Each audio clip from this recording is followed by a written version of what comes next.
Assalamualaikum warahmatullahi wabarakatuh. Alhamdulillah rabbil alamin. Nahmaduhu wa nasta'inuhu wa nastaghfiruhu wa nastahdih. Na'udzu billahi min shururi anfusina wa min sayyiati a'malina. May yahdihillahu fala mudilla lahu wa may yudlilhu fala hadiya lahu. Asyhadu an la ilaha illallah wahdahu la syarika lahu wa asyhadu anna Muhammadan abduhu wa rasuluh. Allahumma salli wa sallim ala Muhammad wa ala alihi wa ashabihi wa barik wa sallim. Allahumma rabbi shrah li sadri wa yassir li amri wa hlul 'uqdatam min lisani yafqahu qawli. Rabbana zidna ilma warzuqna fahma warhamna bisalihin, amma ba'd. Puji syukur kita panjatkan kehadirat Allah Subhanahu wa taala.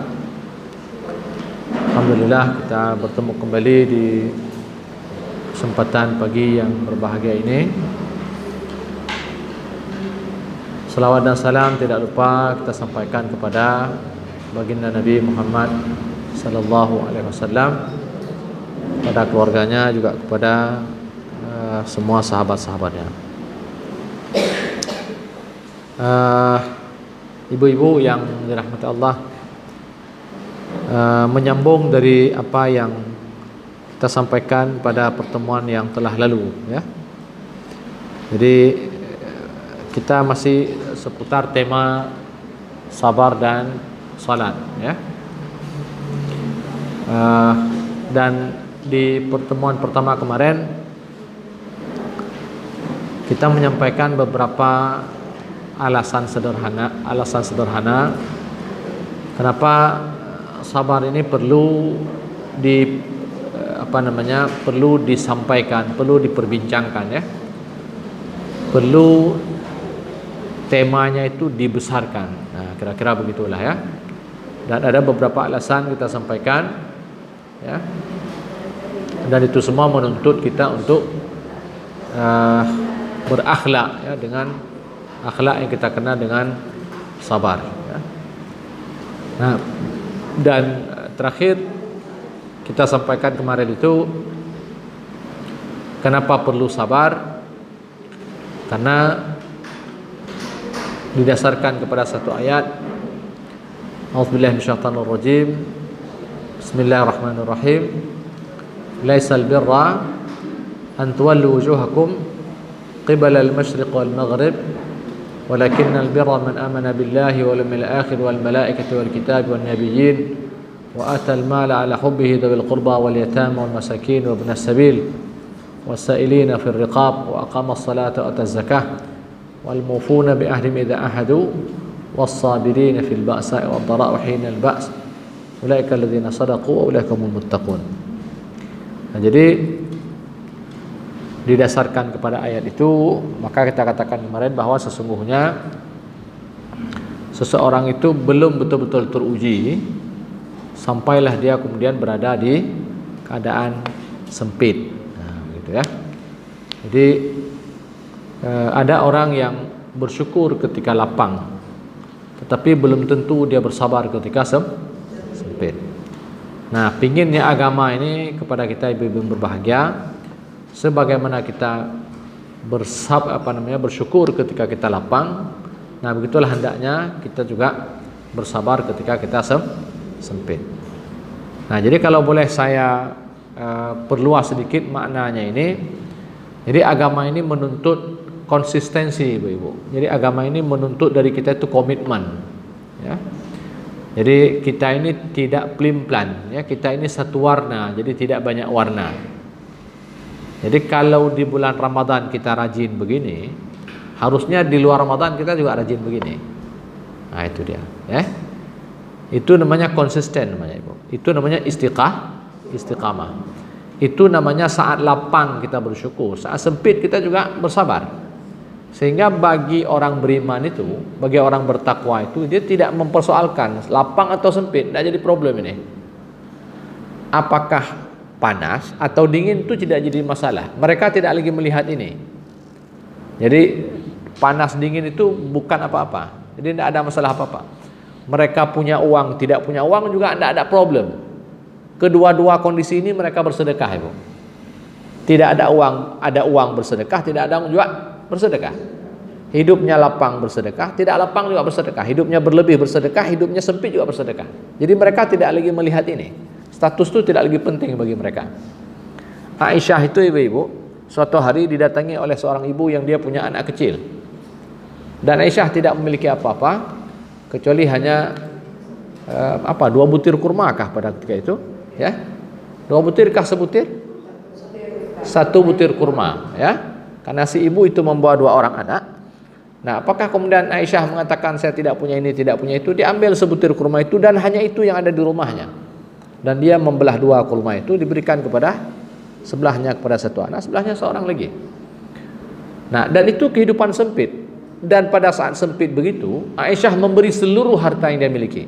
Apa harta yang dia miliki? Sebutir kurma, yaitu yang dia punya, dan dia berikan. Dan dia tidak pernah mempersoalkan, dan dia tidak merasa bagaimana saya makan nanti, apa yang akan saya, dan seterusnya. Jadi mereka tidak lagi melihat, oh saya ini miskin, karena saya miskin saya boleh ada keringanan-keringanan. Abdullah ibni Maktum itu dia matanya buta, ibu.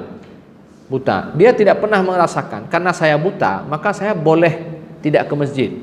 Karena saya buta, berarti saya ada keozoran. Orang-orang yang pada ketika itu, ibu baca dalam surah At-Taubah itu, orang-orang yang memang mereka ozor itu, ibu.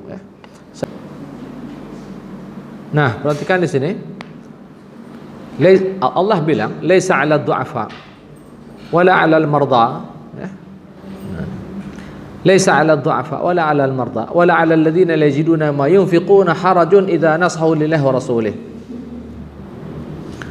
Jadi tidak ada dosanya bagi orang yang lemah, bagi orang sakit, wala 'alal ladzina la yajiduna ma yunfiqun, dan bagi orang-orang yang tidak punya apa-apa untuk tidak ikut dalam peristiwa perang Tabuk. Idza nasahu lillahi wa rasulih, apabila mereka betul-betul tulus kepada Allah dan Rasulnya. Nah, di sini Allah mengatakan apa? Tidak mengapa bagi mereka tidak ikut. Ya, dan kemudian wala 'alal ladzina idza ma atauka, ya. Dan begitu juga tidak mengapa, tidak berdosa bagi orang yang mendatangimu wahai Muhammad, ya, litahmilahum, agar mereka itu engkau ikut sertakan. Qulta, lalu kemudian kamu katakan kepada mereka, la ajidu ma ahmilukum, ya. La ajidu ma ahmilukum alaihi. Dan aku tidak mendapati apa-apa untuk membawa ikut kalian bersamaku. Jadi ada orang yang tidak punya apa-apa, karena ini pergi berperang, ibu. Jadi pergi ke Tabuk. Tabuk itu jauh, perlu kendaraan, perlu onta atau kuda, ya, untuk melakukan perjalanan jauh itu perlu kendaraan. Dan mereka tidak punya apa-apa. Dan mereka datang pada Nabi, tetap minta ikut juga berjihad. Tapi Nabi bilang apa? Tidak apa-apa kalian, dan saya tidak bisa bawa kalian, tidak cukup, tidak ada. Dan mereka, Allah katakan, fatawallau wa a'yunhum tafidhu minad dami. Mereka berpaling dari para Rasul sementara mata mereka meneteskan air matanya. Mereka menangis, ibu, tidak dibawa ikut. Padahal mereka ini orang yang tidak punya apa-apa, ibu. Allah mengatakan boleh mereka tidak ikut, tapi mereka menangis tidak ikut perang. Jadi mereka tidak lagi melihat karena saya tidak punya, harusnya mereka senang. Dan ibu baca surah At-Taubah ini. Ini surah At-Taubah ini surah yang menceritakan tentang bagaimana busuknya orang munafik itu.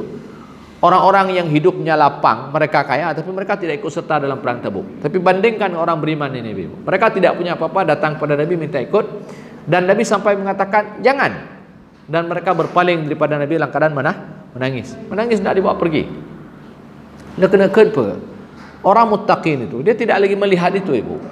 Saya miskin atau saya kaya, saya punya atau tidak. Jadi dalam keadaan apapun mereka lapang, ibu. Dalam keadaan apapun mereka ini memberi kepada agama ini. Apa yang mereka bisa beri?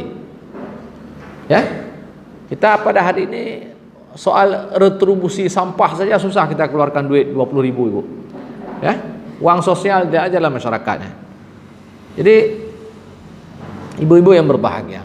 Jadi ayat yang kita bacakan tadi itu, ya, secara sederhananya Allah juga mengajarkan kita konsistensi tadi. Jadi istiqamah dalam masalah ini. Dan ciri orang beriman itu istiqamah. Ciri orang bertakwa itu istiqamah, ibu. Ibu nanti bisa lihat misalnya di surah Ali Imran. Allah mengatakan di sana apa? Ciri muttaqin itu alladzina yunfiquna fis sarra' wad dharra. Mereka adalah orang yang menafkahkan hartanya baik ketika lapang maupun dan kita mengatakan orang bersyukur ketika lapang mudah. Orang memberi ketika lapang orang datang pengajian kalau sehat mudah. Ya, ibu-ibu datang kemari karena semua urusan di rumah sudah selesai itu. Sudah ada yang tanganin di rumah itu kan. Kemudian ibu badannya sehat, semua sehat, dan pengna, kendaraan ada, mudah datang. Nah, bagaimana kalau besok ibu sakit? Bagaimana kalau misalnya di rumah tidak ada yang ngurus dan segala macam? Mau tidak datang? Kan? Ini tabohai. Tidak pegang tabohai lagi yang lebih ekstrim daripada ini. Nah, ketika kita sempit, bisa tidak kita meluangkan diri kita untuk agama ini? Kalau dalam keadaan lapang, banyak orang bisa berbuat. Nah, tapi sekali lagi kita katakan ciri muttaqin, dia bukan orang yang berbuat hanya ketika lapang, tapi dia juga berbuat ketika sempit. Yunfiquna fis sarra wad dharra. Artinya di sini ibu, dia memberi hartanya bukan hanya ketika lapang, sempit. Nah, kalau harta saja dia beri, yang lain lebih mudah dia berikan. Waktunya, tenaganya lebih mudah dalam hidup. Ya, yang paling susah diberikan oleh manusia itu dua hal ibu, harta dan nyawanya. Ini yang paling susah diberikan orang. Tapi kalau kita minta waktunya, tenaganya, pikirannya, orang mudah memberi. Tapi bayangkan pada hari ini ibu, ya, kita jangankan diminta harta, tenaga, waktunya pihana tajuk dia. Ya, itu aja kita susah memberi. Nah, balik lagi sekali kita katakan bahwa ini soal konsistensi. Jadi bukan hanya ketika lapang, tapi juga dalam saat kita sempit. Nah, kemudian di ayat itu pula wal kadhimin al ghaidh. Orang yang mampu menahan amarahnya pada saat dia sendiri, dia mampu melampiaskan amarah itu. Ya. Dia mampu melampiaskan amarah, tapi dia tidak melampiaskan. Dia punya kesempatan, dia tidak ambil kesempatan itu. Dia tetap bersabar, dia tahan ibu, tahan. Pada saat dia mampu melampiaskan. Nah, ini namanya orang muttaqin. Tapi kalau pada saat dia tidak mampu melampiaskan amarah, lalu dia tahan, itu tidak ada nilai apa-apa. Orang tidak mampu, dia tidak membalas karena tidak punya kemampuan membalas. Ya, hana nilai orangnya. Jadi orang bersabar karena tidak punya, hana tetap punya nilai.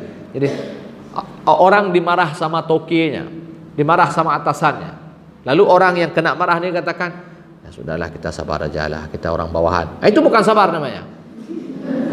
Bukan sabar, itu terpaksa. Jadi sabar itu bukan terpaksa ibu. Sabar itu pilihan. Ya, harusnya begitu dah. Idealnya begitu. Jadi ketika kita memang, ya kita ini kan orang kecil, gimana lagi? Nah, itu bukan sabar itu. Anda terpaksa sabar. Nah, jadi, berbeda kalau sekarangnya misalnya atasannya yang sepantasnya dia marah dan dia boleh marah, ya, tapi dia tidak marah. Ah, ini baru namanya hebatnya. Karena anak buahnya buat salah, ya, dan anak buahnya pantas dimarahi dan dia sanggup memarahi dan dia atasannya, tapi dia memilih tidak Ah, ini baru bernilai ini orang. Nah, ini kalau dulu-dulu mungkin pernah kita cerita tentang Yakub alaihissalam. Yakub ini menahan amarahnya bukan sehari dua ibu, berpuluh tahun. Dia sabar ibu. Dan Yakub slogannya apa? Fasabrun jamil. Ya, Yakub. Dan dia berpuluh tahun hidup dibuli sama anaknya ibu. Kehilangan Yusuf dari usianya kecil sampai usia dewasa ibu. Sampai Yusuf menjadi seorang menteri. Berapa lama itu coba? Ya, berpuluh tahun ibu.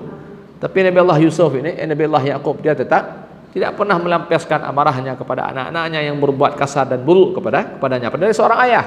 Dia pantas marahi anaknya dan anaknya buat salah, tapi dia memilih tidak. Nah, ini namanya orang kazim namanya. Nah, ini baru bernilai ini orang itu. Ya. Sama juga di ayat selanjutnya Allah tekan wala afina anin nas. Memaafkan orang lain, orang yang salah, dia tidak datang meminta maaf, kita maafkan. Ya kan? Orang salah kepada kita ibu. Dan orang itu tidak meminta maaf, tapi kita memaaf. Ya. Kalau kalau kita salah, kita meminta maaf, itu wajar. Tapi kita tidak salah. Dan orang itu tidak meminta maaf, kita memaaf. Padahal kita boleh tidak boleh tidak memaafkan. Nah, orang itu buat salah kan, kita boleh punya hak tidak memaafkan, tidak wajib memaafkan. Bahkan dalam Islam boleh membalas. Kalau dia buat kita buruk, kita balas dia buruk, tapi kita memilih tidak membalas keburukan itu. Kita memaafkan. Dan dia tidak meminta maaf. Nah, ini posisi-posisi lapang, ini posisi-posisi sempit ini sebenarnya ini, ya.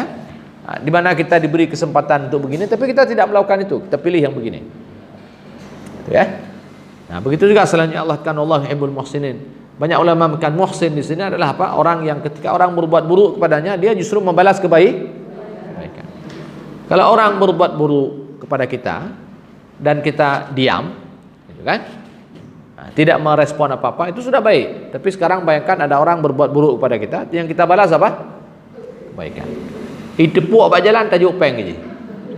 Dia tabrak mobil kita, ibu, kita kasih duit sama dia. Ha, ini duit. Kita pun pergi, assalamualaikum, pergi terus.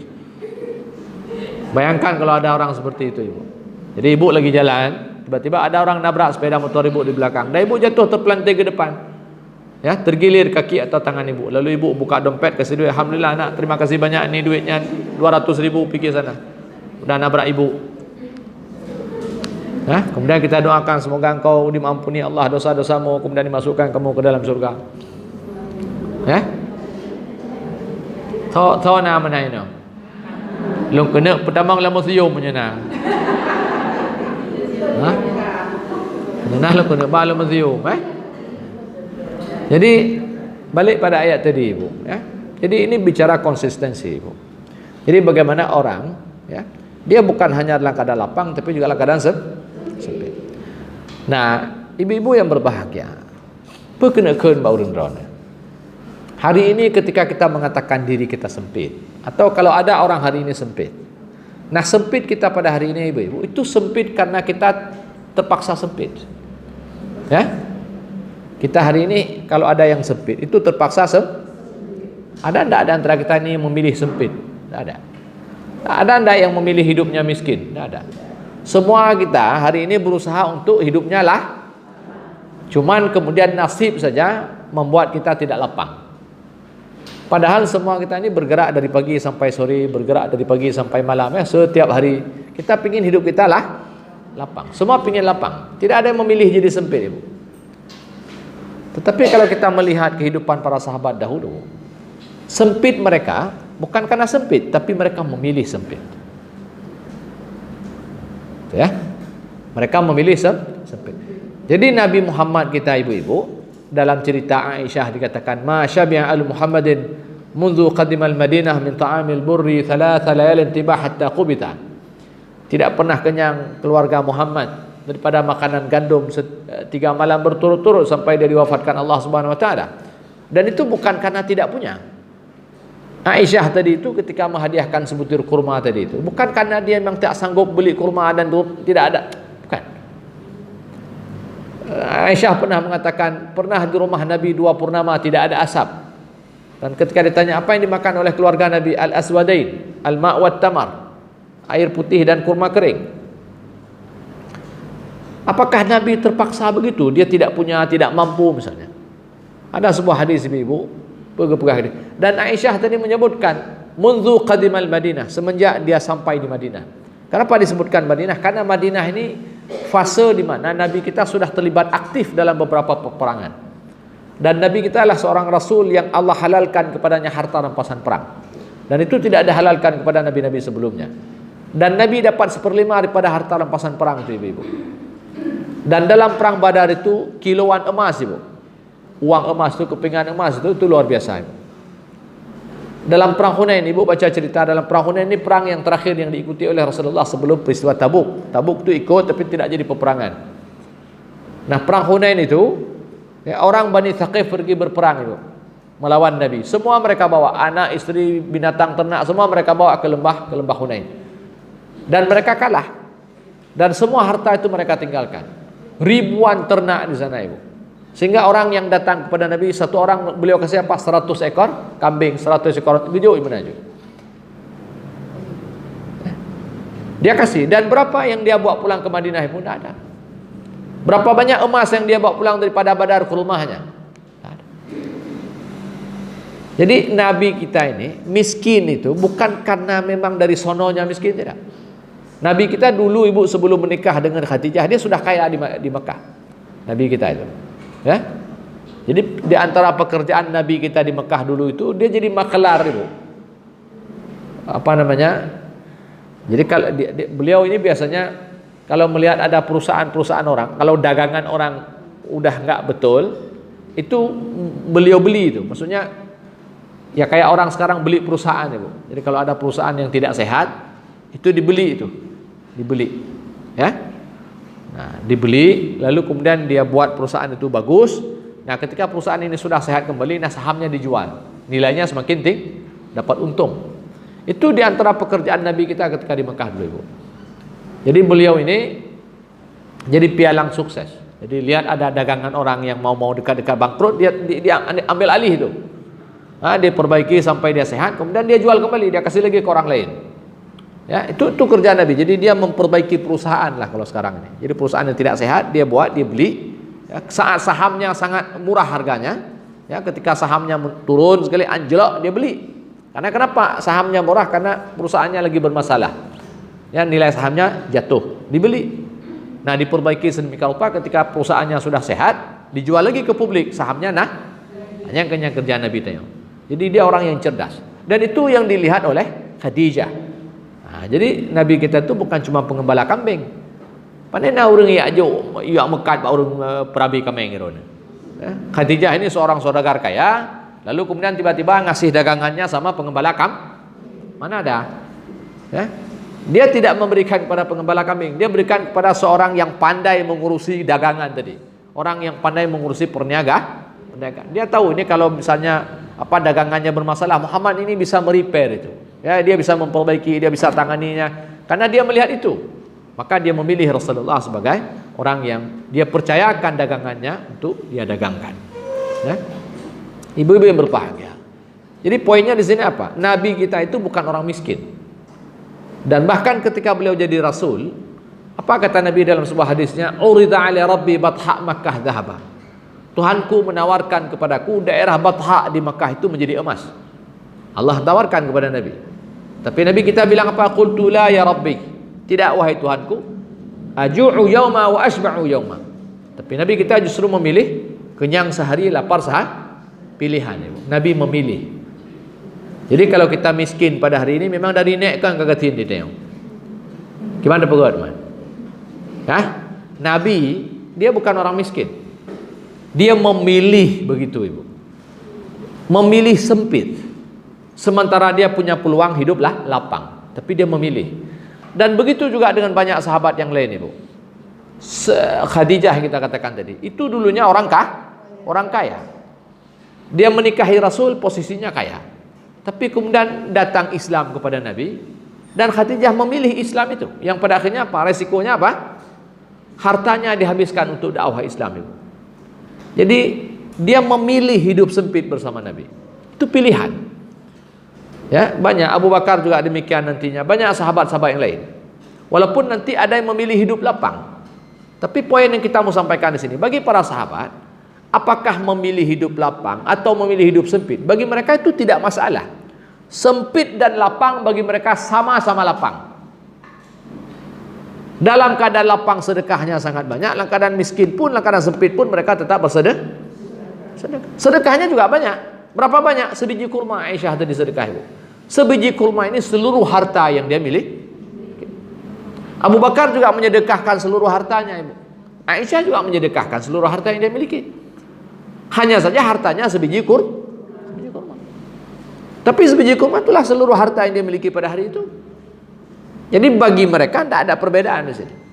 Mau lapang, mau sempit, sama saja, sama-sama lapang. Ya.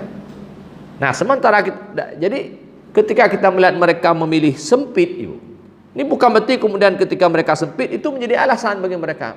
Berhubung kami sempit, maaf tidak ada sedekah. Berhubung kami sempit, maaf kami tidak terlibat di sini, tidak terlibat sana. Kenapa? Karena kendaraan tidak punya. Ini tidak ada, itu tidak ada. Abdullah ibni Umi Maktum itu matanya buta.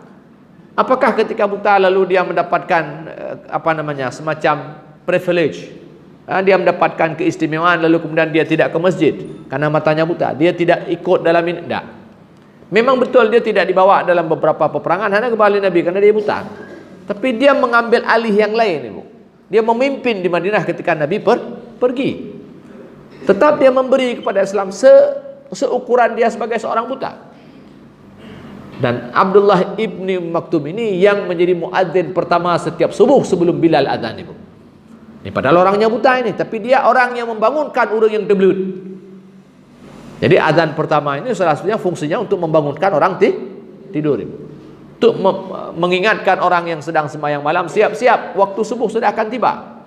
Siapa yang mengingatkan dan membangunkan itu? Orang yang buta. Jadi artinya buta ini nggak ada alasan bagi dia. Bagi Abdullah ibni Maktum, buta sama dengan tidak buta.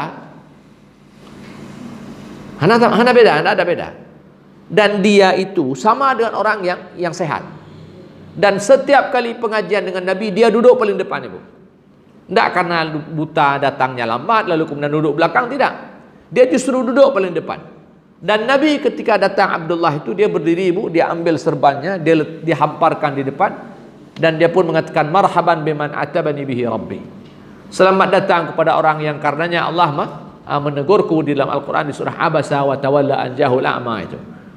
Ya, jadi hamparkan. Lihat bagaimana rida Nabi yang Nabi taruh di pundaknya, lalu kemudian diletakkan, diduduki oleh, maaf saya katakan, pantatnya Abdullah ibni Maktum. Begitu Nabi memuliakan Abdullah itu, karena kesungguhan dia dalam belajar, ibu.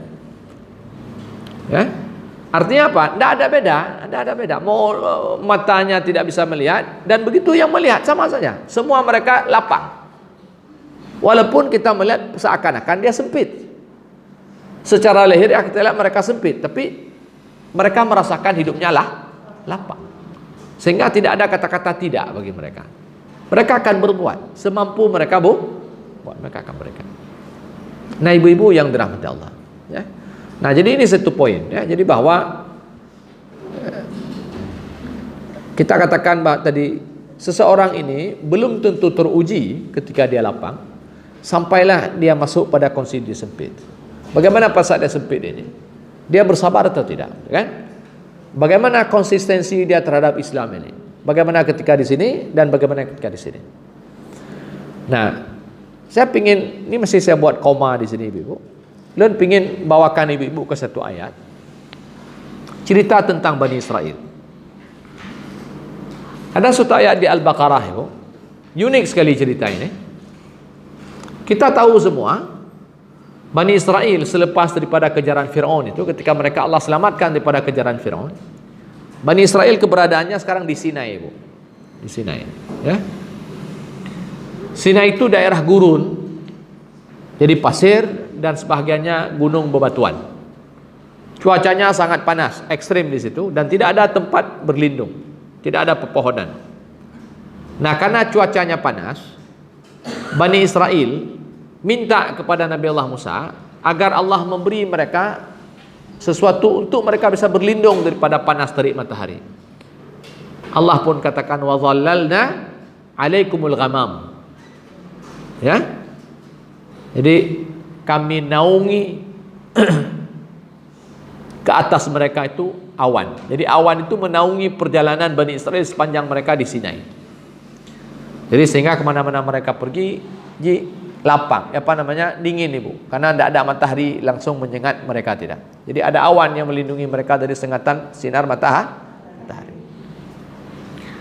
Mereka bilang lagi sama Nabi Allah Musa, wahai Musa, kami lapar, tak ada makanan.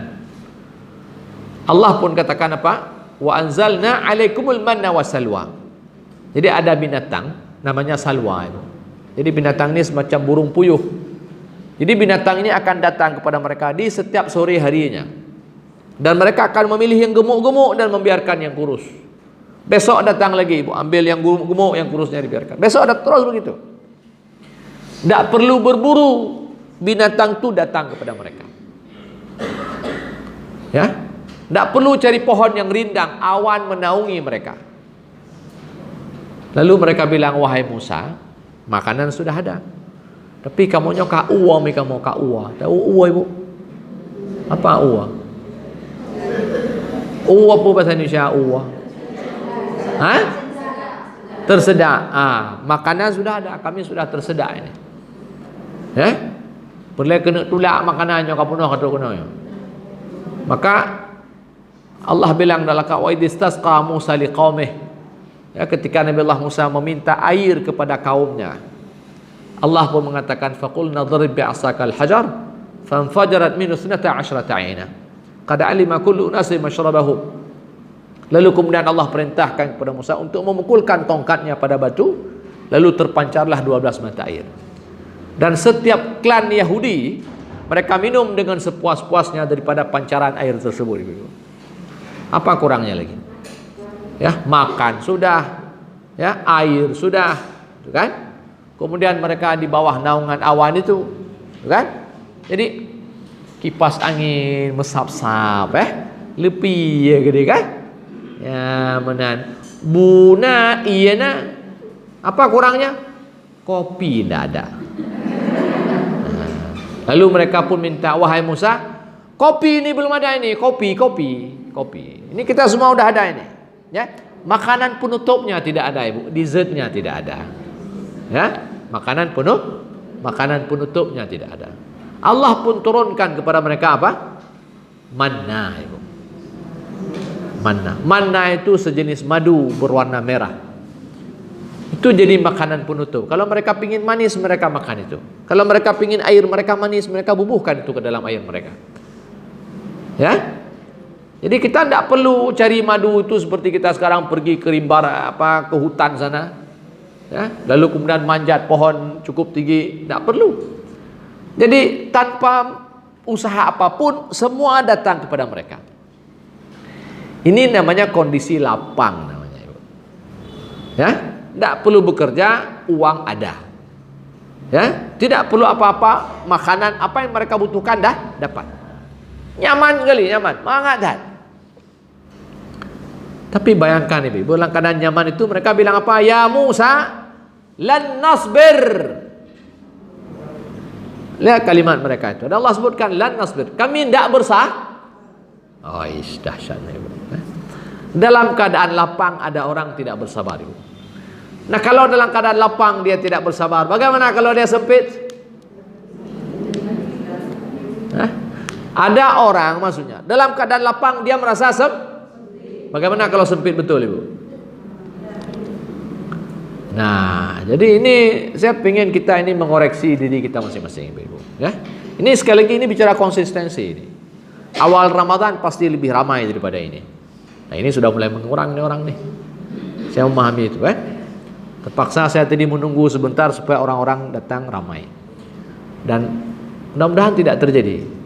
Tapi walaupun saya selalu mengatakan mudah-mudahan tidak terjadi, tapi terjadi. Terjadi.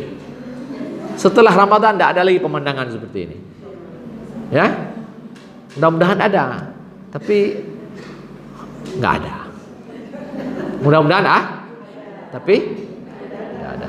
Ya, mudah-mudahan ada, tapi tidak ada. Jadi mudah-mudahan ada. Harapannya begitu, tapi harapannya selalu tidak menjadi kenyataan. Tidak menjadi kenyataan. Tidak ada. Ya, jadi kita ini pada lapang, Ibu-ibu. Ya, lapang. Saya bilang ke orang-orang, mungkin di sini pernah juga saya sampaikan. Di bulan Ramadan itu orang-orang ramai bertarawih, ramai pergi ke masjid di malam hari maksudnya. Ya, kenapa ramai ke masjid di malam hari? Karena di malam hari ada tarawih, kan? Sehingga subuhnya orang tidak datang. Kenapa subuh tidak ada? Karena tidak ada tarawih. Jadi kalau mau ramai jamaah subuh, nanti usul kepada Pak Imamnya buat tarawih. Jadi bilang tarawih pindah dari isya pindah ke subuh. Baru ramai subuh, Ibu, insyaallah. Ya, selama ini ramai isya. Kenapa? Karena ada tarawih. Dan orang bukan pergi sembahyang isya, pergi sembahyang tarawih. Makanya selepas sembahyang isya dia duduk geplong. Kenapa tidak sembahyang sunat? Tunggu tarawih. Ya, tunggu tarawih. Nah, saya khawatir juga nanti begitu, ya.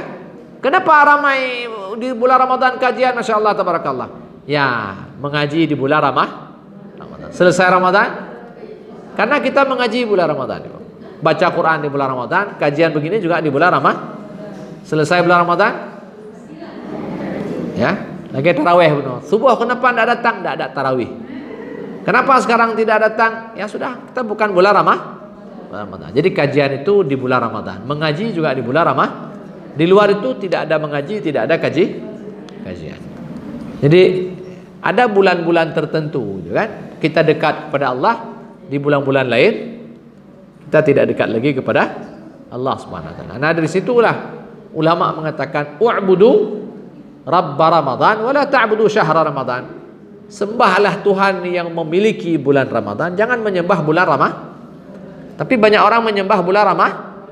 Jadi ini kita ingin melihat konsistensi, Ibu. Jadi kalau ingin melihat diri ini, ketika kita ingin menilai diri kita, jangan melihat ketika kita sedang Ramadan. Ramadan ini keadaan lapang, Ibu. Orang terpancing dan mudah datang karena semuanya orang datang. Maka kita pun ringan melangkahkan kaki.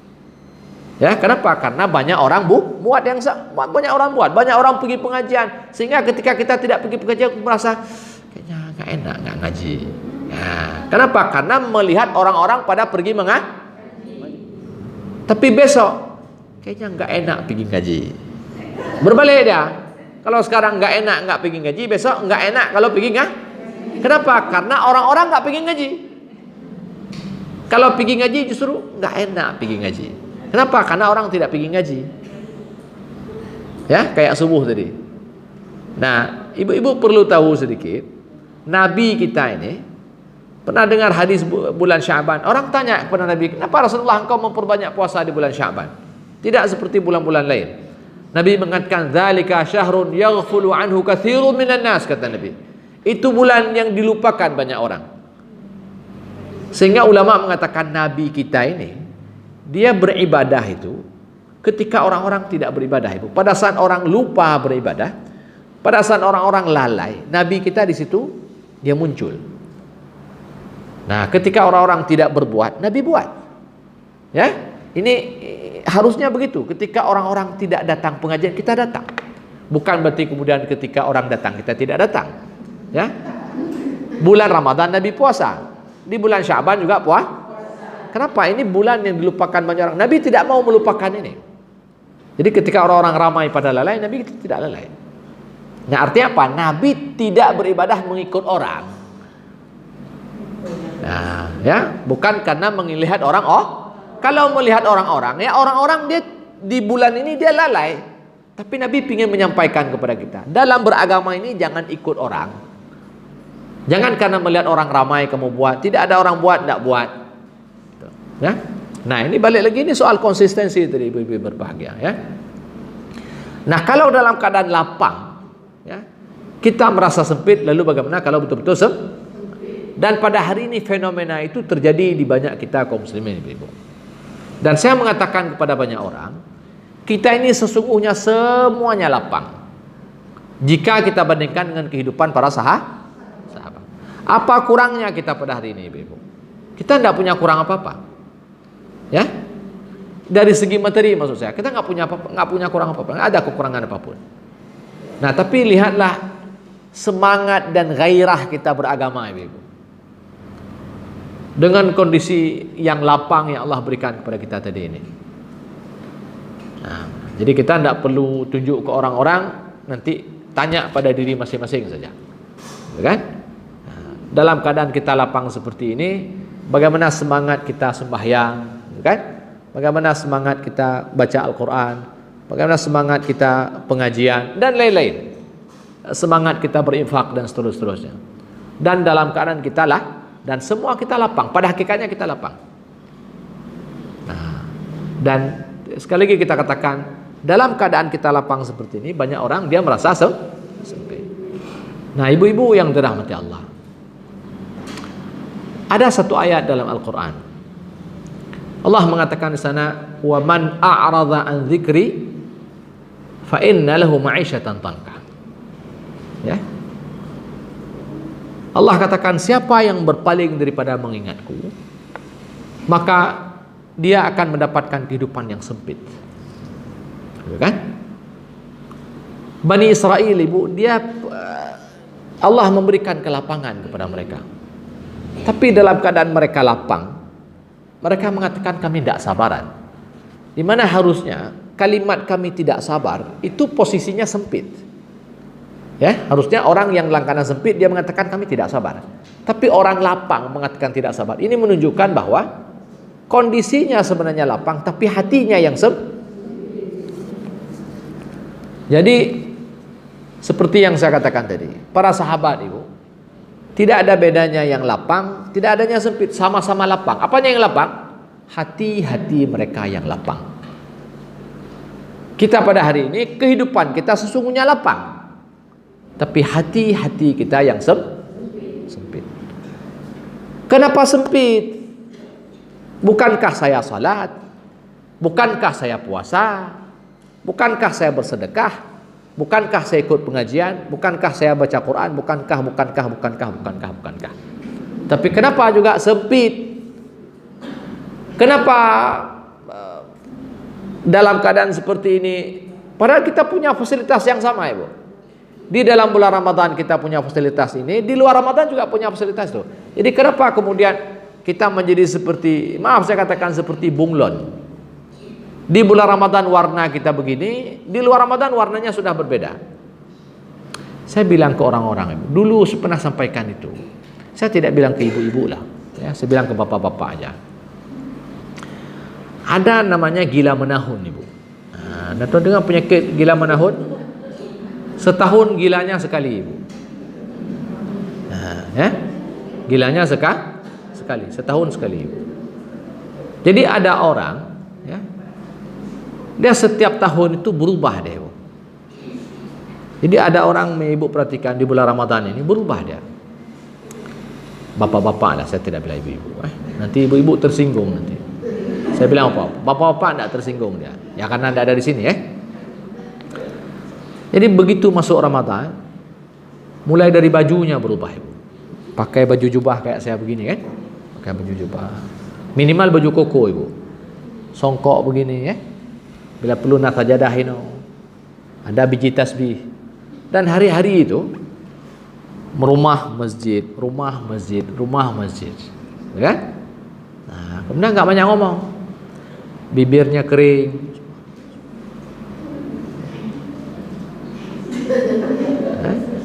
Jadi kalau ada orang ngomong, mengkalam,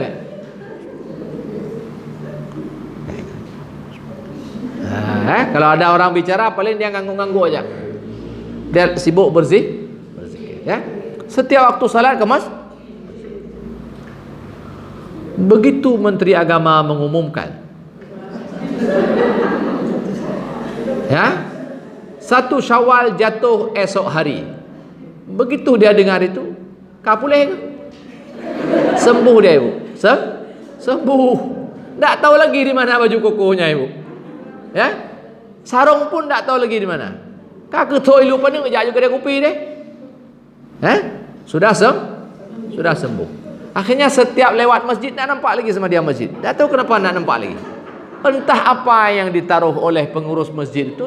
Ada istilahnya, apa kata orang Aceh, ilmu perabun. Ya. Jadi tak tahu entah bagaimana masjid setelah Ramadan tu tak nampak lagi sama orang.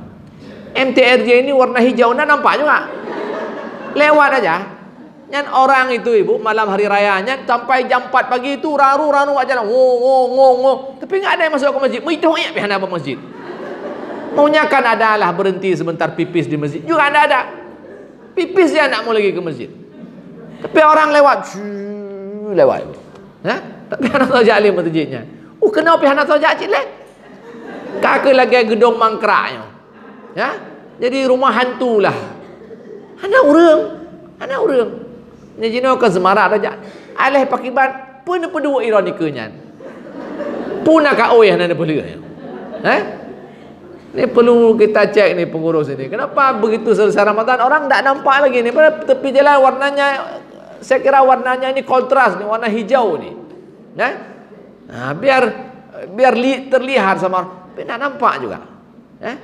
Entah alih apa ke pedua. Habis rabun urang kalah ni kalah ni. Jadi tak nampak, ya.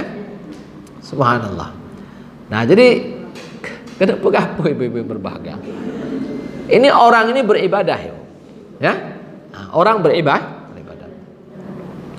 Tapi dia punya rasa sempit. Maksudnya apa? Dia tidak sanggup bergerak untuk agama ini. Sembahyang jadi malas, ya. Puasa jadi malas. Baca Quran jadi malas. Padahal fasilitas yang Allah berikan masih sama seperti sebelumnya. Tapi merasa saja berat hati, Ibu. Ya. Merasa ini tidak ada. Bahkan lebih buruk daripada itu apa? Bukan hanya soal orang merasa berat terhadap agama ini, tetapi dia merasa tidak cukup dengan apa yang Allah telah berikan kepadanya. Susah tapi susah. Padahal dia hidupnya sesungguhnya lah lapang, tapi susah. Tutah. Nah tanah sampai rumah ibu belau hanti pen. Tutah. Tegu le tanahnya alah tuanku tanahnya. Gejak bagi tanah tuanku syariat. Nabi pinjam peng dia. Pu peng. Alah hai ben tanyang tanah sampai rumah tham ling-ling mataแต่ kalau nya ibu belau ke gop tayang tu.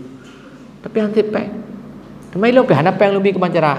Oh ke bancara nyo ke tha susah ko 3 minggu nyo khoi ko mi dai bu ga hana peng. Tha tayang lampuhnya. Lampuh sampai rumah. Susah dia. Ya. Jadi orang sekarang ini saya lihat lucu-lucu lah kita hari ini, Ibu. Ya. Kita hari ini susah, Ibu, hari raya. Kenapa? Karena gordennya masih gorden tahun lalu. Kita lihat lah. Karena Inggris saya tak tahu kalau gordennya. Tuan yang kali kopinya, tuannya pun tahu kalau ada tu. Hana mengatakan maka aku. Hana pas sakai. Ya. Susah hati gara-gara kai gordennya tidak berganti warna. Ya. Apakah hanya jak kena upaya impress nak minta wanteknya kenapa warnanya? Dia belawanya mentang dicelup karena warna lain. Apa gak buat dah? Nya wanteknya menyinai belau leher bayi tengah tu. Nya hana peng ni laki peng balung lepas nak peng 5,000 ni belau wanteknya nerebuh juga wanteknya ka warna lain. Tak ada susah-susah. Iya. Orang hari ini susahnya itu. Susahnya aneh-aneh. Ya. Kita ni lapang tapi merasa sempit. Ya. Jadi saya bilang kemarin itu apa? Tahun ini THR itu ada komponen-komponen kan? Ada uang, ada gaji pokok, ada tunjangan beras, tunjangan anak, tunjangan istri. Ada satu tunjangan yang itu tidak diberi 100%, diberi 50%. Satu komponen, bukan seluruhnya. Ada satu komponen yang itu dipotong 50%. Kau tahu tak? Yang kun ke Sri Mulyani macam, oh ini gara-gara ini Menteri Keuangan begini, ini begitu. Dia nak gop-gop dia. Yang padahal bulan Ramadan ini, apa kerjaan kita bulan Ramadan ini? Orang masuk kantor jam 8, pubui kan tu irona. Ngecungkai igau, encik tahu benar. Nyambut ikan tu. Anak tepat tengah-tengah cungkai igau, oh 15 minit tu. Boleh tu baik awal. 15 minit tu. Yang pelah kerawat, dua pelah kerawat. Kapal boleh, ya awal. Yang kenyambut je kan tu belum puasanya. Ikoh 50% itu marah. Dia kerakaat manusia, Ibu. Ya? Jadi begini kondisi kita pada hari ini. Sesungguhnya kita lapang, tapi kita merasa Kenapa? Ayat yang tadi itu perlu dicermati baik-baik. Allah katakan waman a'rada an dzikri faman a'rada atau waman a'rada. Faman a'rada an dzikri waman a'rada an dzikri fa inna lahu ma'isyatan dhanka. Nanti kalau saya keliru diperbaiki. Siapa yang berpaling daripada mengingatku. Nah, lalu orang-orang ini kan semua datang. Tengku, saya salat. Saya bla bla bla dan seterusnya. Tapi kenapa saya juga misalnya merasa berat dalam beragama, ya? Merasa susah. Dan kita mengatakan bahwa susah ini tidak ada dalam kamus orang beriman, Ibu. Orang kalau betul-betul beragama, tidak ada susahnya, Ibu. Makanya Ibu perhatikan ada satu ayat dalam Al-Quran. Allah katakan apa? Innal ladzina amanu wal ladzina hadu was-sabiin wan nasara wa innal ladzina amanu wal ladzina hadu wan nasara was-sabiin man amana billahi wal yawmil akhir wa 'amila salihan falahum ajrum 'inda rabbihim wa la khaufun 'alaihim wa la hum yahzanun. Orang beragama ini, ibu-ibu yang berbahagia, dia mendapatkan dua balasan yang pasti, Ibu. Balasan ujur 'inda Allah. Dia mendapatkan balasan di sisi Allah, dan ini balasan ini yang sudah pasti di akhirat. Kemudian yang kedua, Allah memberikan dia apa? La khaufun 'alaihim wa la hum yahzanun. Mereka tidak akan pernah kesusahan di dunia ini, ibu-ibu yang berbahagia. Jadi balasan batini, Ibu. Balasan batin. Ya? Balasan batin. Jadi sehingga ibu-ibu nanti melihat ada orang beragama tapi miskin hidupnya. Seperti sahabat tadi itu. Makin memberi, makin miskin. Makin beragama, makin patuh, makin miskin. Makin taat, makin miskin. Sakit dia kata lah. Tapi apakah dia ini dihukum sama Allah? Tidak. Memang dia kelihatannya miskin. Kelihatan dunianya seperti para sahabat, seperti Nabi, seperti Sayyidah Khadijah dan lain-lain. Kehidupan dunianya sempit. Tapi Allah berikan bagi mereka kehidupan batinnya yang lapang. Lapang ini. Memang kehidupan materinya sempit, tapi ininya lapang. Dan bandingkan ibu-ibu, bandingkan dengan orang yang tadi diberi kehidupan lapang di dunia, tapi hatinya maka selapang apapun itu tidak akan bermanfaat baginya. Sebanyak apapun harta yang dia miliki, sesehat apapun badannya ibu-ibu, tetap saja dia merasakan kesusahan dan kesusahan dalam hidupnya. Susah urip. Tapi ada orang kita katakan tadi, dia dunia tidak diberikan Allah kepadanya. Tetapi Allah berikan kepadanya apa? Kelapangan hatinya ibu. Sehingga meskipun kelihatannya susah, tapi sebenarnya dia bahagia. Dan itu yang terjadi pada Nabi dan para sahabat. Memang dunia mereka tidak punya ibu. Masjid Nabi tidak seperti ruangan kita hari ini ibu. Masjid Nabi tak beratap separuhnya. Tempat berdiri imamnya pun tak ada atapnya. Kalau siang hari zuhur sangat panas ibu, dan sengatan matahari itu menyengat tubuh mereka ibu. Dan mereka tidak ada masalah mereka sembahyang. Mereka merasa dingin ibu, karena hatinya yang lapang. Ketika hujan turun ibu, lantai masjid Nabi becek, dan mereka pun sujud di atas lumpur yang becek itu ibu. Tidak pernah komplain ibu. Hati mereka yang lapang ibu. Walaupun sesungguhnya kehidupannya sempit, tapi bangunan yang begini cantik ibu, begini nyaman, AC-nya ada, kipas anginnya ada, lantainya ubin seperti ini, kursinya mangat duduk. Haidu ini. Haidu. Haidu. Dan tidak lama duduknya pun ibu, enggak sampai seharian ibu. Haidu. Kenapa orang tak sanggup duduk ibu? Masjid hari ini karpetnya tebal, AC masjid ibu. Atau paling tidak lantainya seperti inilah. Orang tak sanggup duduk juga. Haidu. Kenapa ibu?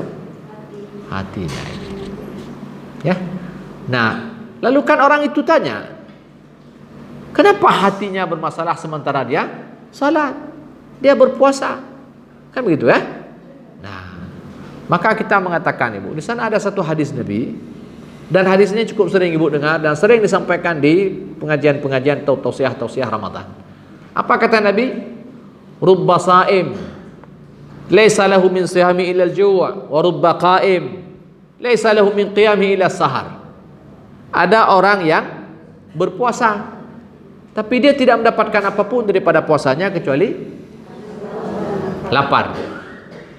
Dan ada orang yang menghidupkan malam hari bertarawih, bertadarus, baca Quran, i'tikaf, bertahajud, qiyamul lail, dia tidak dapat apa-apa dari itu semua kecuali lelah bergadang. Perhatikan hadis ini baik-baik, dan ini hadis sahih ibu. Artinya apa? Orang beragama ibu, tapi dia tidak mendapatkan dampak apapun daripada agama ibu. Ini dia. Orang beragama ibu, tapi dia tidak mendapatkan dampak apapun ibu. Dia tidak mendapatkan balasan apapun, tidak di dunia, terlebih-lebih lagi di akhir. Nah, inilah yang Allah singgung di surah Al-Kahfi, yahsabuna annahum yuhsinuna sun'a. Mereka menduga mereka berbuat baik, tapi Allah katakan fala nuqimu lahum yaumal qiyamati wazna. Tapi pada hari kiamat mereka tidak ditimbang, enggak ada apa-apa. Kalau di dunia tidak dapat, di akhirat pasti tidak dapat. Kalau di dunia tidak berbalas, tapi balasan dunia sekali lagi saya katakan tadi apa? Balasan dunia ini dia tidak harus dalam bentuk materi. Balasan dunia itu yang pasti apa? Batini ibu. Orang merasa nyaman. Agama itu semakin membuat dia bahagia. Agama itu semakin membuat dia tenang. Dan bukankah dalam sebuah hadis kita juga mendengar dikatakan Nabi kita apabila ditimpa sesuatu masalah, fazi'a ila salah, Nabi langsung bersegera menuju salat. Dan dia bilang sama Bilal, kalau Bilal mau ini sembahyang mau tiba ini, dia perintahkan Bilal untuk qamat. Nabi bilang apa ibu? Ya Bilal, arihna ya Bilal. Arihna ya Bilal. Apa artinya wahai Bilal, rehatkan kami wahai Bilal. Jadi terlalu apa tadi? Ada masalah di luar tadi. Ribut apalah ya. Jadi Nabi pingin tenang, pingin tenang. Di mana ketenangan Nabi? Dalam salat. Dan bukankah Nabi mengatakan waju'ilat ya waju'ilatis salah qurratu 'ainin li, atau dikatakan waju'ilat qurratu 'aini fi salah, atau kama qala sallallahu alaihi wasallam. Dan Allah menjadikan sembahyang sebagai penyejuk mata, penyejuk hatinya. Dia mendapatkan ketenangan di situ. Dia kalau ada masalah dia lari kepada sembahyang. Dan bukankah Allah mengatakan ala bidzikrillah tatmainnul qulub? Bukankah dengan mengingat Allah hati-hati menjadi Lalu kenapa ada orang sembahyang tapi masih hidupnya susah? Kan? Puasa sunat lah kata. Sembahyang sunat lagi kan? Hidupnya susah.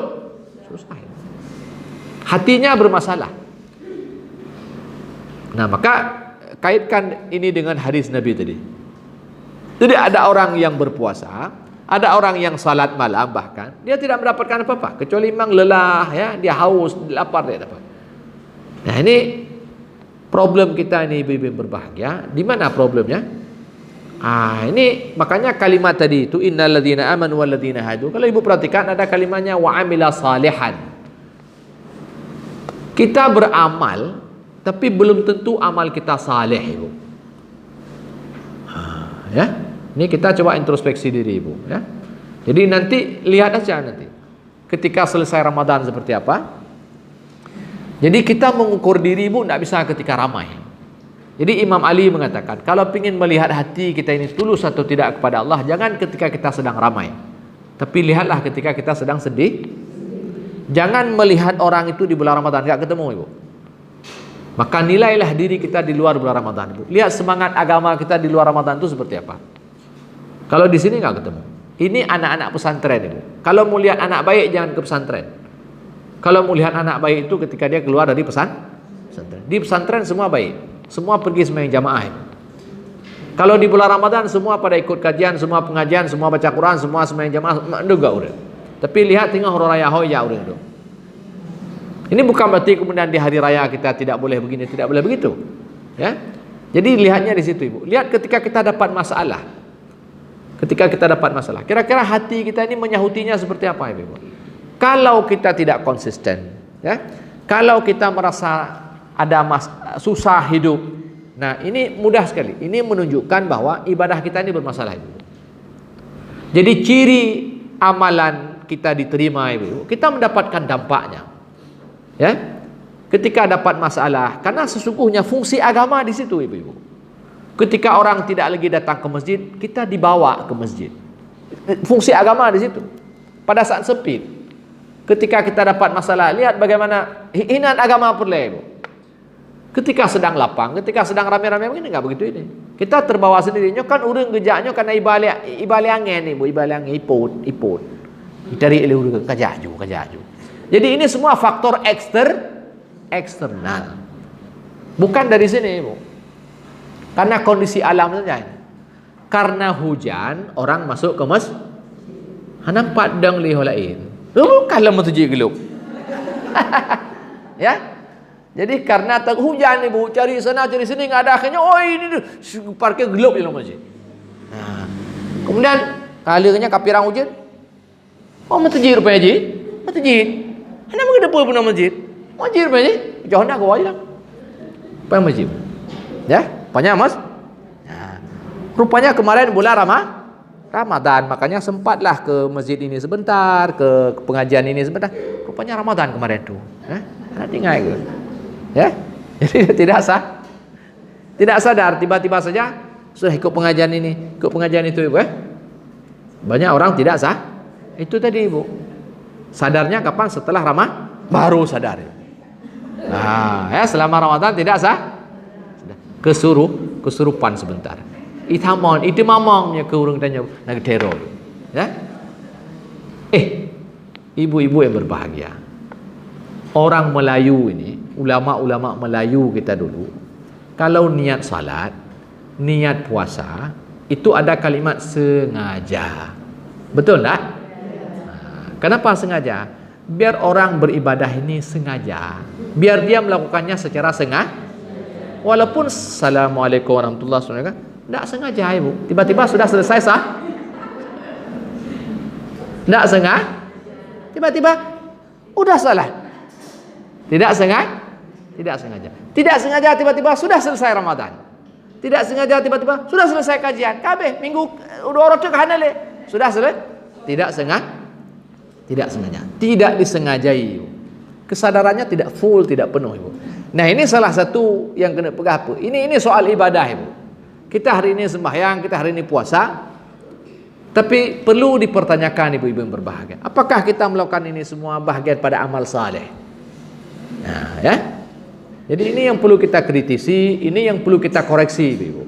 Kalau kita merasa hidup kita pada hari ini seperti yang kita sebutkan tadi di belakang, bahwa kita kenapa bersemangat hanya di bulan Ramadan, ya? Kenapa kalau ada sedikit masalah kita susah? Yang tanda itu agama itu kurang berdampak di kita ibu. Nah, kenapa agama itu kurang berdampak? Berarti cara kita mengerjakan agama ini tidak benar. Itu makanya Nabi mengatakan ada orang puasa tapi dapatnya cuma lapar. Kenapa? Karena puasanya tidak betul.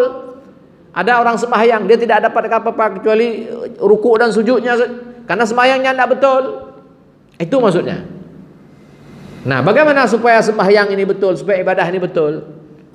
Nah, maka minimal kepada tulus kepada Allah dan sesuai dengan yang diajarkan oleh Rasulullah. Nah, yang kedua ini mudah orang buat ibu. Sesuai dengan tuntunan Nabi mudah. Sembahyang tangannya begini kalau takbir, kalau bersedekap di sini baca Al-Fatihah, mudah diikuti itu. Tapi yang sulit apa? Tulus kepada Allah ibu. Ini problem besar kita ini ibu. Ini soal keikhlasan. Dan disinilah yang Allah baca pertama sekali ibu. Allah melihat pertama sekali itu ibu. Hati kita dalam kita melakukan kebaikan itu kemana? Ya, hati kita ibu. Bagaimana dan kemana hati kita ini? Nah inilah yang nanti ibadah kita ini terima atau tidak ibu-ibu. Jadi menjaga pegah oleh Allah al-Qur'an, innama yataqabbalallahu minal muttaqin. Allah tidak akan terima kecuali orang yang bertakwa. Dan takwa itu hahuna kata Nabi. Takwa itu ada dalam hati. Dan ini menyangkut soal keikhlasan ibu. Dan keikhlasan itulah sesungguhnya yang membuat orang-orang mampu memperbagus amalannya, mampu memperbagus kebaikannya, dan mampu konsisten di dalam kebaikan itu. Yang keikhlasannya. Nah, jadi ketika keikhlasan kita ini bermasalah, ya, maka kita akan berdampak pada masalah lah ibadah kita ibu-ibu. Ibadah kita ini kualitasnya rendah. Kenapa? Karena ikhlasnya tidak betul. Ikhlasnya juga rendah. Dan ketika di sini kualitasnya rendah, konsistensinya juga rendah ibu. Kita mungkin kerap beragama karena musiman, karena diajak kawan dan segala macam lah. Kenapa? Karena dasarnya bukan dari sini ibu. Jadi tulus itu dari sini ibu, dari hati. Nah ini yang saya kira bukan hanya ibu-ibu, saya sebenarnya. Dan kena pegah keron aja ya. Jadi ini yang perlu kita introspeksi ibu, ini yang perlu kita koreksi, dan ini yang terus menerus ya kita perlu berdoa kepada Allah agar bagaimana Allah memberi ke hati kita ini hati yang tulus. Nah, dan hidayah kepada Al-Quran pun man amila salihan min dzakrin aw unsa falanuhyiyan hayatan thayyibah wa lanajziyannahum ajrahum bi ahsani ma kanu ya'malun. Siapa yang beramal saleh, baik laki-laki atau perempuan, kami akan berikan kepadanya kehidupan yang baik di dunia ini ibu, dan kami akan balas nanti kepada mereka sebaik-baik balasan di atas apa yang mereka kerjakan. Perhatikan itu amal saleh. Baru dikatakan amal itu saleh kalau seperti tadi itu. Amal itu dipandang saleh kalau tulus kepada Allahnya betul, keikhlasannya betul, kemudian yang dikerjakannya benar. Mengerjakannya mudah. Kita mudah mengatakan rukuknya sudah betul, sujud betul, baca Qur'annya sudah betul. Tapi hatinya seperti apa? Nah ini yang perlu kita perbaiki setiap hari, setiap waktunya. Ini soal motif, soal niat kita ibu-ibu yang berbahagia. Nah, jadi ketulusan kita kepada Allah ini bermasalah. Nah disitulah kemudian agama ini tidak akan berdampak dalam kehidupan kita, Ibu. Nah, ketika dia tidak berdampak dalam kehidupan kita, otomatis di akhirat pun kita tidak mendapatkan apa-apa. Nampak apa? Jadi inilah yang menyebabkan kenapa agama ini pada akhirnya jadi apa, Ibu? Agama ini pada akhirnya dia menjadi ritual, Ibu. Ritual tanpa makna. Dia menjadi simbol-simbol. Ya? Jadi simbol. Jadi agama ini pada akhirnya jadi tradisi turun-temurun, Ibu. Jadi maaf saja, Ramadan hari ini hampir menjadi tradisi, Ibu. Semua kebaikan dalam agama berubah jadi tradisi. Padahal Nabi kita dulu, Ibu-ibu, Nabi tengok zaman, dia datang merubah tradisi menjadi ibadah, Ibu. Dia merubah adah menjadi ibadah. Perbuatan biasa, Ibu. Maaf saya katakan, orang buang hajat, Ibu. Masuk WC. Tuh nya napalah tuh ya,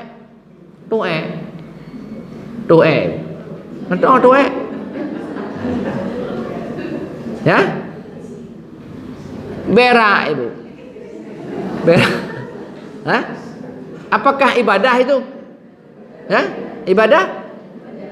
Mana ada ibadah berak? Siapa bilang ibadah berak?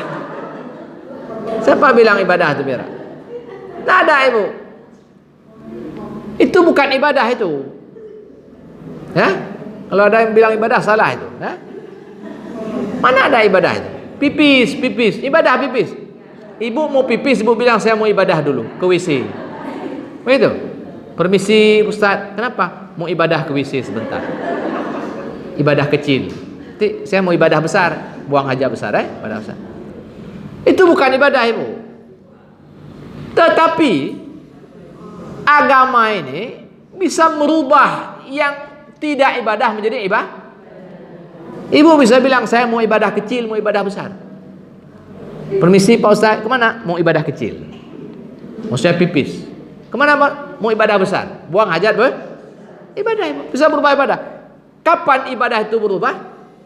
Bagaimana kita mempersepsikan itu, Ibu? Ketika kita masuk dengan kaki kiri, ya, keluar kaki kanan, masuk dengan doa, keluar dengan doa. Jadi ibadah ada, Ibu. Ya? Jadi ibadah. Begitu juga dengan yang lain-lain. Nabi bilang apa? Soal jima suami istri, Ibu. Ini kan soal pelampiasan hasrat biologis ini, seksual. Tapi Nabi mengatakan wa fi budhi ahadikum sadaqah. Pada setiap kemaluan kalian itu ada nilai sedekahnya. Oh, dahsyat itu. Ya?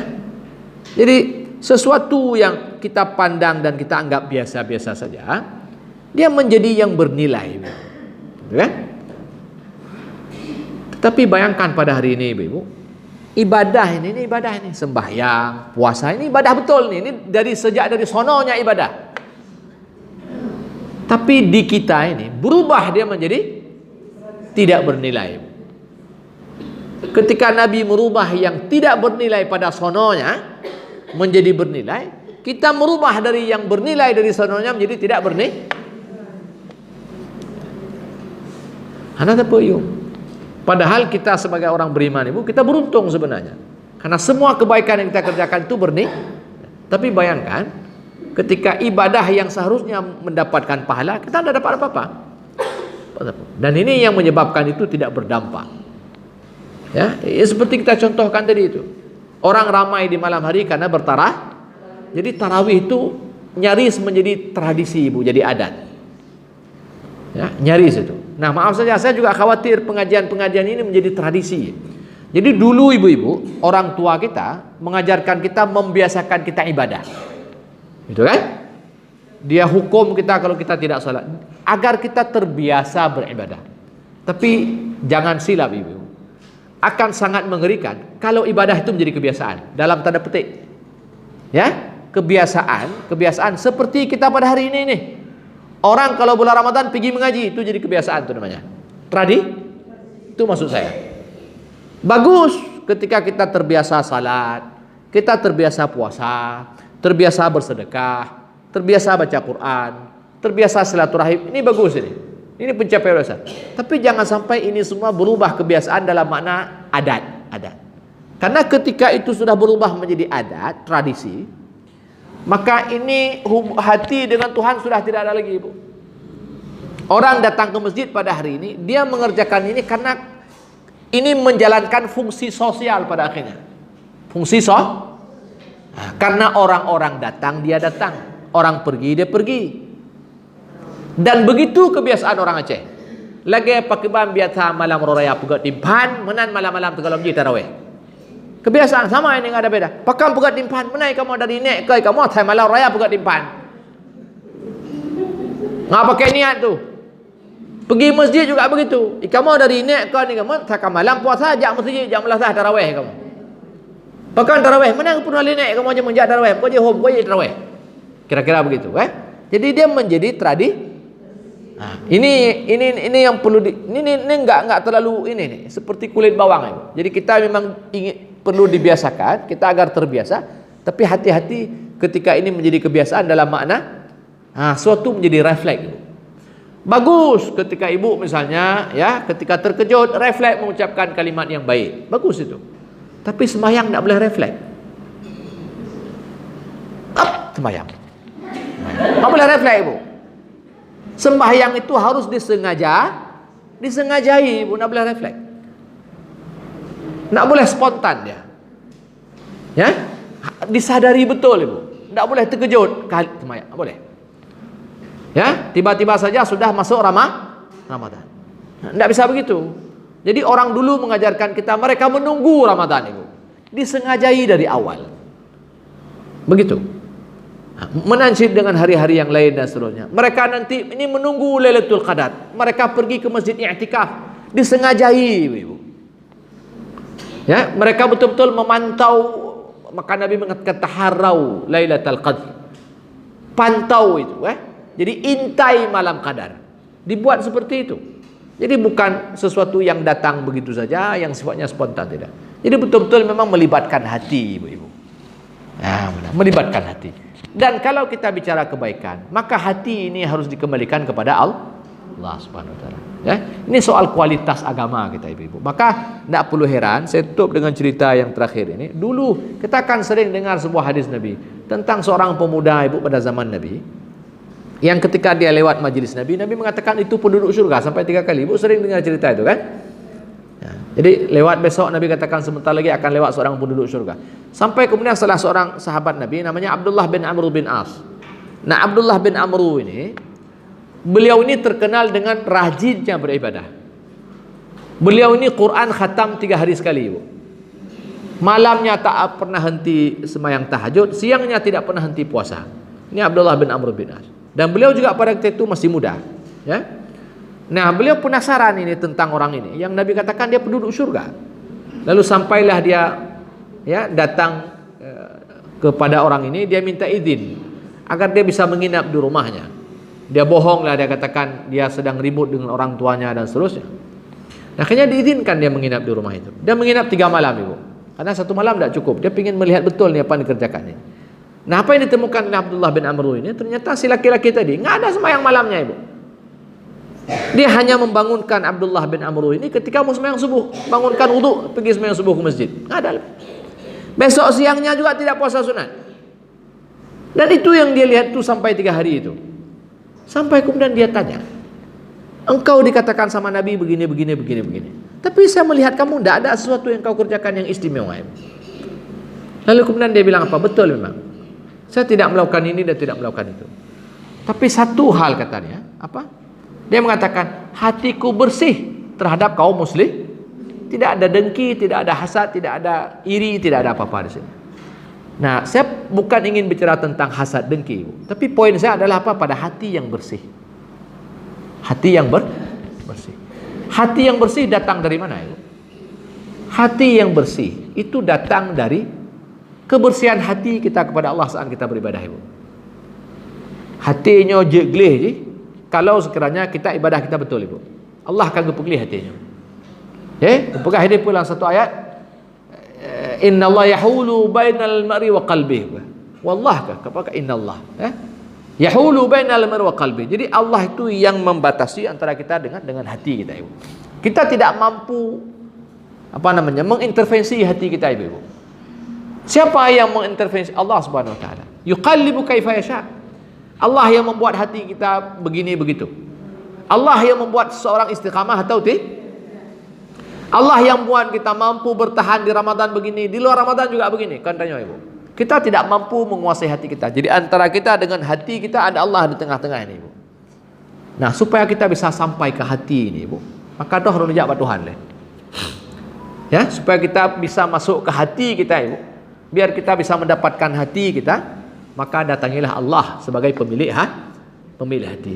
Dan itu yang kita bilang, Rabbana la tuzigh qulubana ba'da idh hadaitana wa hab lana min ladunka rahmah. Kita minta, ya Allah, jangan kau pesongkan hati ini. Kita minta sama Allah.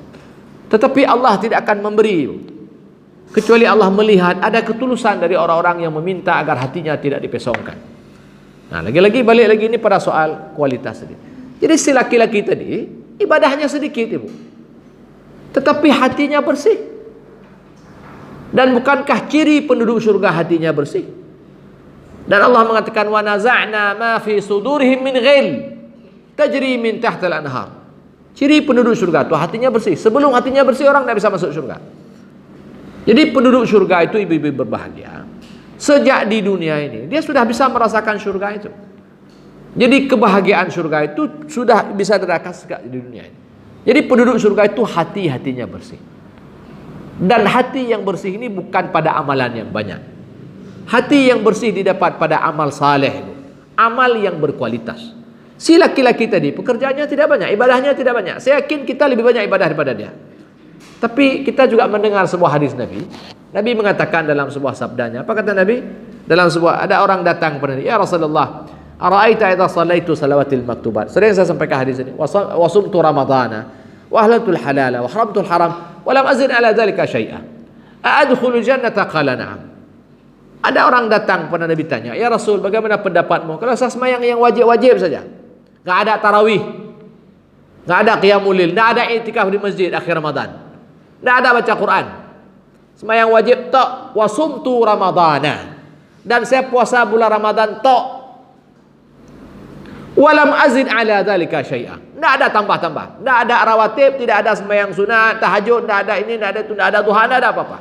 Ramadan tok, tidak ada puasa Syawal, tidak ada Senin Kamis, tidak ada tengah bulan, tidak ada apa-apa. A'adkhulul jannah? Masukkah? Masuk.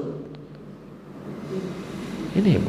Segini saja itu sudah memasukkan. Dan artinya kalau telah memasukkan orang ke dalam surga, penduduk surga itu orang yang hatinya bersih.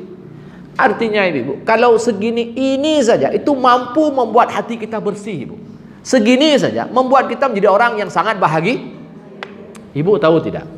Pergi ahli Allah Al-Quran. Ya ayyuhalladzina amanu kutiba alaikumus siyamu kama kutiba alal ladzina min qablikum la'allakum tattaqun. Diwajibkan kepada kalian puasa. Ya, difardukan kepada kalian puasa. Semoga kalian bertakwa. Puasa saja, Ibu, itu bisa membuat kita takwa. Hanya pelai tarawih, Ibu. Terus terang saja, enggak perlu pengajian ini, Ibu. Enggak perlu sedekah. Puasa saja bisa mengantarkan manusia bertakwa. Tapi lihat orang hari ini puasa, sedekah, pengajian, tadarus, i'tikaf, baca Quran, qiyamul lail, hana takwa ada. Nah, terus terang saja, Ibu. Kita buat ni lebih yang disuruh ni. Kita banyak sekali kita buat, tapi enggak ada takwanya. Padahal Allah bilang puasa saja bisa orang tak. Nan kalian nan berarti puasa tok itu bisa mengantarkan kita takwa. Hana pelai. Puasa saja. Puasa Ramadan bisa memasukkan kita ke dalam surga, Ibu. Dan ciri penduduk surga sejak di dunia ini hatinya bersih. Ini soal kualitas, Ibu. Tapi ketika kita buat puasa, buat bersedekah, buat tarawih, buat i'tikaf, buat, tapi ketika ini semua tidak berkualitas, Ibu, maka itu ya Allah kan fala nuqimu lahum yaumil qiyamati wazna. Nah, ada apa-apa, Ibu? Ada apa? Nggak ada berguna, Ibu. Jadi ini soal kualitas ibadah, Ibu. Ini kualitas apa yang kita kerjakan, ya. Dan bukankah Nabi dalam sebuah hadis mengatakan innallaha yuhibbu idza amila ahadukum amalan ayyutqinahu. Allah ini suka kepada seorang hamba yang kalau dia melakukan satu kebaikan, dia memutkinkan kebaikan itu, dia betul-betul dia kerjakan dengan bagus. Jadi amalan kecil kalau dikerjakan bagus itu bernilai. Amalan banyak tidak bagus, hanayum tabo gerbak ada bagus, hanayum tabo. Hana gedung itu. Ketika ini tidak diterima oleh Allah Subhanahu wa taala, maka tidak ada dampak apapun. Kita tidak bisa merasakan surga, Ibu. Dan kita tidak tahu di sana, mudah-mudahan Allah memaafkan kita dan memasukkan kita ke dalam surganya. Tapi dia hanya demung surganya hidupnya ibu. Hati itu tah, ya, hati sempit. Kenan halepah dajak ke dia, halepah dajak, hai dajak ke hai dajak ke dia. Tak itu orang sakit kejak masjid. Orang gasin kejak ke kejak ke dia. Dia dapat. Tapi kita diberikan ini oleh Allah. Hana membuat apa dia? Kenapa? Karena ini problem ibu, ya. Nah, kembalinya kemana? Pada perbaikan ibadah. Kalau ibadah kita bagus, ya, amal kita saleh, maka Allah akan memberikan kehidupan kita yang baik di dunia dan balasan yang baik di di akhirat, ya. Jadi itu saja ibu-ibu pada hari ini penutup, ya. Mudah-mudahan penutup untuk Ramadan, ya. Pingin melihat setelah Ramadan begini, ya. Ini kalau terjadi begini maka mimpi menjadi kenyataan.